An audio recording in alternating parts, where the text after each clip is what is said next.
Shalom peuple de Dieu, bon dimanche chez vous. J'espère que vous allez bien par la grâce du Seigneur, notre Sauveur, le Créateur de ce monde et le Roi de l'univers. Et en cet après-midi dominical, une pensée pour vous, tirée dans le livre de Jean 4, 23, où la parole de Dieu dit mais l'heure vient et elle est déjà venue, où les vrais adorateurs adoreront le Père en esprit et en vérité, car ce sont là les adorateurs que le Père a besoin. Et j'aimerais développer un peu là-dessus. La parole de Dieu nous dit clairement que l'heure vient et elle est déjà venue, donc c'est le moment, c'est le temps. Il est encore grand temps et même le moment favorable pour adorer le Père, pour l'adorer en esprit et en vérité. Mais pour l'adorer en esprit et en vérité, il faut être vrai. Parce que la parole de Dieu a précisé les vrais adorateurs. Donc, quand il y a cette précision, cela veut dire qu'il y a aussi les faux parmi les vrais. Donc, qui sont maintenant les vrais adorateurs? C'est la question qui est posée. Un vrai adorateur, c'est celui-là qui adore le Père en esprit et en vérité. Pour arriver à adorer le Père en esprit et en vérité, il faut avoir cet esprit-là.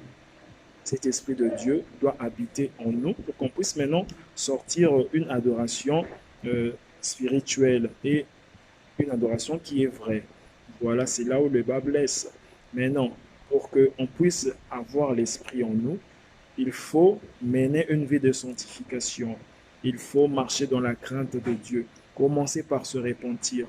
Quand on vit dans le péché, on est dans la débauche, etc., on ne peut adorer en esprit, en vérité, parce que déjà l'esprit ne sera pas en nous. L'esprit de Dieu ne va jamais habiter dans un corps de pécheur.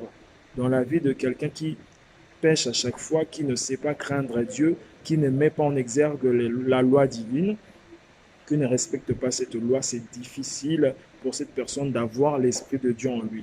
Cette personne peut dire, voilà, il est dimanche, je vais à l'église pour adorer le Seigneur. Il part, il adore, mais il est classé ou encore catégorisé parmi les faux. Il n'est pas vrai. Son adoration ne va pas attirer la gloire de Dieu parce que c'est une adoration d'un pécheur. Il faut d'abord commencer par se repentir corps, âme, esprit, mener une vie de sanctification, marcher dans la crainte de Dieu. C'est alors que l'Esprit de Dieu viendra habiter en nous, notre fort intérieur. Et quand maintenant viendra le moment pour l'adorer, nous allons l'adorer en esprit et en vérité, puisqu'on est vrai. C'est à ces moments-là que la gloire de Dieu sera manifeste dans nos vies. J'espère que quelqu'un a compris le message.